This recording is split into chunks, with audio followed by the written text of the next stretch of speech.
Hello everyone, welcome to success with Vimal Dwivedi. तो अगर आपने लेखपाल में फॉर्म फिल किया है, आपने पीईटी दिया था, तो आपका हार्दिक स्वागत है। आप यहाँ पर युक्ति पब्लिकेशन की बुक पढ़ सकते हैं, ग्रामीण विकास एवं समाज की। तो पार्ट 7 आज हम लोग डिस्कस करेंगे।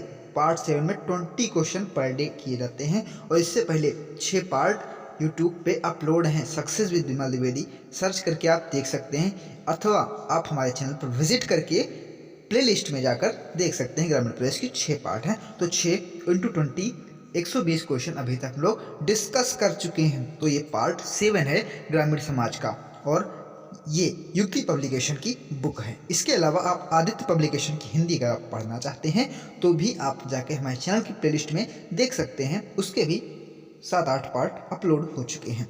तो चलिए क्लास शुरू करते हैं। क्वेश्चन नंबर 111 डिस्कस करें अगर, तो क्वेश्चन नंबर 111 कहता है कि लेखपाल खसरा तैयार करके अगले वर्ष कहाँ जमा करता है। तो रजिस्ट्रार कानूनगो के पास लेखपाल खसरा तैयार करके अगले वर्ष जमा करता है। इसका राइट आंसर बी ऑप्शन हो जाएगा। क्वेश्चन नंबर 112 कहता है कि दो बिंदु समस्या विधि से प्लेन टेबल का अनुस्थापन बिल्कुल सही नहीं होता। तो ये राइट आंसर हो जाएगा ए वाला। क्वेश्चन नंबर 113 कहता है कि एक सर्वेक्षण रेखा तथा उत्तर दिशा के बीच छोटा क्षैतिज कोण क्या कहलाता है। तो ये अजीमुथ कहलाता है। तो ये राइट आंसर हो जाएगा। युक्ति पब्लिकेशन की बुक पढ़ाई जा रही है यहाँ पे। तो अगर आप युक्ति पब्लिकेशन की ग्रामीण प्रवेश की बुक पढ़ना चाहते हैं तो आपका हार्दिक स्वागत है। क्वेश्चन नंबर 114 कहता है कि धरातल पर मापी गई क्षैतिज दूरियां, कोणों एवं ऊंचाइयों को मानचित्र पर प्रदर्शित करने की कला को क्या कहते हैं। तो इसे सर्वेक्षण कला कहते हैं। इसका सी ऑप्शन राइट हो जाएगा। क्वेश्चन नंबर 115, एक चुंबकीय सुई के उत्तर तथा दक्षिण सिरे पर पढ़े गए पठनांक का अंतर 180 डिग्री आता है। इसका अर्थ है कि सुई सीधी है। तो इसका राइट आंसर बी ऑप्शन सही हो जाएगा। क्वेश्चन नंबर 116, जमाबंदी की तैयारी की जाती है। तो दो प्रतियों में जमाबंदी की तैयारी की जाती है। क्वेश्चन नंबर 117, भूमि की पैमाइश यानी कि नाप का कार्य कौन सा विभाग करता है। तो ये राजस्व विभाग का कार्य है। क्वेश्चन नंबर 118 क्वेश्चन कहाँ पे है भाई। क्वेश्चन नंबर 118, तो क्वेश्चन नंबर 118 कहता है कि सर्वेक्षण के लगभग मध्य से गुजरने वाली सबसे अधिक लंबी रेखा को क्या कहते हैं। तो इसे आधार रेखा कहते हैं। क्वेश्चन नंबर 118 का सी ऑप्शन राइट हो जाएगा। 119 नंबर क्वेश्चन है कि छोटे खसके की लंबाई किससे कम होती है। तो 16 मीटर से कम होती है छोटे खसके की लंबाई। क्वेश्चन नंबर 120, 1 GB यानी कि 1 गीगाबाइट कितने बाइट होते हैं। तो 1 गीगाबाइट में 1024 KB होते हैं। 1024 KB होते हैं, तब 1 GB जाकर बनता है। केबी का मतलब होता है किलोबाइट।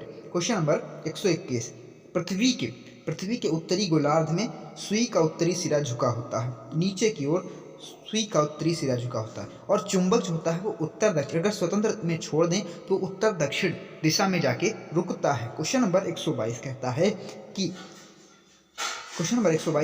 भूमि का उपयोग करने के एवज में किसानों से वसूल किया जाने वाला टैक्स कौन सा है। तो ये लगान वसूल किया जाता है भूमि का उपयोग करने के एवज में। अब वैसे ये लगान खत्म हो चुका है। क्वेश्चन नंबर 123 कहता है कि सीधा या सामान्य वर्नियर का n भाग बराबर होता है मुख्य पैमाने के n-1 भाग के। कितना? n-1 भाग। तो इसका राइट आंसर सी हो जाएगा। तो क्वेश्चन नंबर 124 है कि दूरी मापने में सबसे व्यवहृत कौन सा होता है। तो पेडोमीटर, स्पीडोमीटर, ओडोमीटर, ये सभी व्यवहृत हैं, यानी कि सभी उपयोग में लाए जाते हैं। क्वेश्चन नंबर 125 है कि सर्वे कार्य में समकोण बनाने वाला भी लंब खसका डाले में सहायक यंत्र है।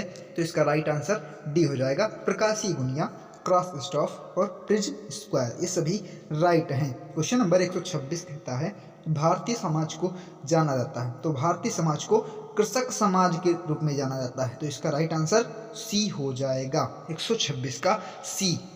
क्वेश्चन नंबर 127, वैसे तो भारतीय समाज को तीनों में जाना जाता है, जनजातीय समाज, औद्योगिक समाज और कृषक समाज।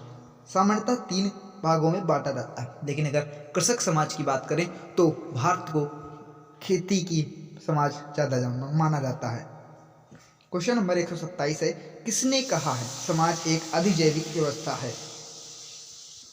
तो इसका राइट आंसर हो जाएगा हर्बर्ट स्पेंसर ने कहा है कि समाज एक अधिजैविक व्यवस्था है। क्वेश्चन नंबर 126 का अगर आप डी ऑप्शन माने, डी ऑप्शन अगर आप कर लें तो बहुत ज़्यादा सही रहेगा। यहाँ पे सी ऑप्शन नहीं होगा, ये डी ऑप्शन ही होगा। क्वेश्चन नंबर 128 कहता है कि जनजातीय समाज के लोग होते हैं। तो जनजातीय समाज के लोग होते हैं उपयुक्त सभी को मानने वाले, यानी कि टोटमवाद से प्रेरित होते हैं, धार्मिक होते हैं और वस्तु पूजा में विश्वास करने वाले होते हैं। क्वेश्चन नंबर 129 कहता है कि कौन से सूचकांक सामाजिक विकास को इंगित करते हैं। तो इसका राइट आंसर हो जाएगा उपरोक्त सभी, यानी कि मानव निर्भरता सूचकांक, मानव विकास सूचकांक और लिंग संबंध विकास सूचकांक। क्वेश्चन नंबर 130 कहता है कि गांवों में मृत पशु द्वारा प्रदूषण होता है, अतः रोकथाम हेतु करना चाहिए। तो चमड़ा उतार कर मृत पशु को गड्ढे में दबा देना चाहिए, चमड़ा उतार कर पशु को गांव से काफ़ी दूर निश्चित स्थान पर डालकर, और क्वेश्चन नंबर 130 का सी ऑप्शन है प्राकृतिक सफाई कर्मी, यानी कि गिद्ध, चील, कौवे, गीदड़ के द्वारा स्वतः ही ये सारी चीज़ें होती हैं। तो इसका राइट आंसर डी ऑप्शन हो जाएगा। तो ये वीडियो आपको कैसी लगी हमें कमेंट सेक्शन के माध्यम से जरूर बताएं, और आपकी तैयारी लेखपाल के लिए कितनी है ये भी हमें कमेंट सेक्शन के माध्यम से बताएं, और तैयारी को धार देने के लिए हमारे channel success with Vimal Dwivedi को सब्सक्राइब करना ना भूलें, जिससे आपको ग्रामीण प्रवेश और आदित्य पब्लिकेशन की हिंदी, युक्ति पब्लिकेशन की ग्रामीण प्रवेश और आदित्य पब्लिकेशन की हिंदी की डिटेल आपको मिलती रहेगी। तो तब तक रखिए अपना विशेष ख्याल। जय हिंद, जय भारत।